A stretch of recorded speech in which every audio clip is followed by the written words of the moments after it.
Sunset Crater Volcano National Monument is about 22 miles from Flagstaff, Arizona.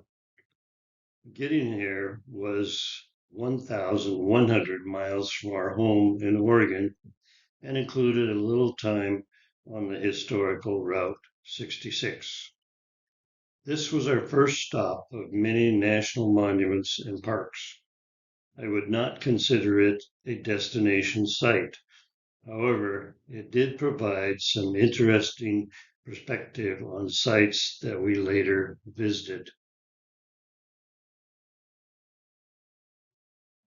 When we arrived at the monument, a road crew was working on the front entrance, and they just stepped aside and waved us on through. In a short distance, we found the visitor center, and it was closed and almost appeared abandoned.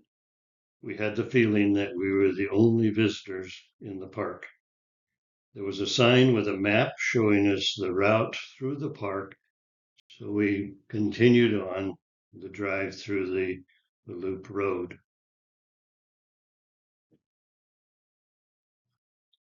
The red line is the road through the park going from the left to the right. It was rather a lonely road, winding through the lava fields and with no one in sight. I did not take many photos as we have seen similar landscapes in Hawaii, California, and in Oregon. Up on the upper right, you see a painted desert vista. We stopped there, and the site was not quite what we expected, just a lot of desert. This is an aerial view of the crater and the lava flow area. People had been living in this area for generations. To the Hopi, those people were called the people who came before. The Spanish gave them the name Sinagua, which is Spanish for without water. They were farmers. Their homes were pit houses dug partially into the ground. Following the eruption, the area was no longer farmable. The volcano itself occupied one end of a small valley, and the lava flows filled valleys to depths of 100 feet. People relocated to other nearby communities like Walnut Canyon, which was our next stop, and Wupatki, the stop after that.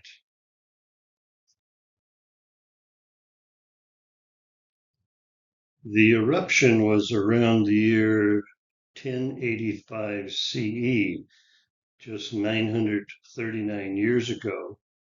And as you can imagine from this photo, the radical change in the lives of the area farmers.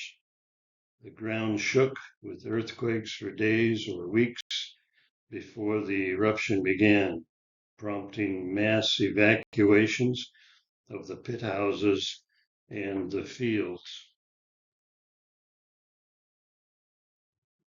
Then the ground split open along a great fissure nearly 6 miles long, and lava erupted out of it to heights of 850 feet or more. This fissure likely allowed lava to flow out in a steady, wide stream, spreading over the landscape and creating the characteristic dark, solidified lava terrain that can be seen in the area today. The English name Sunset Volcano was given to the cinder cone by John Wesley Powell in 1885.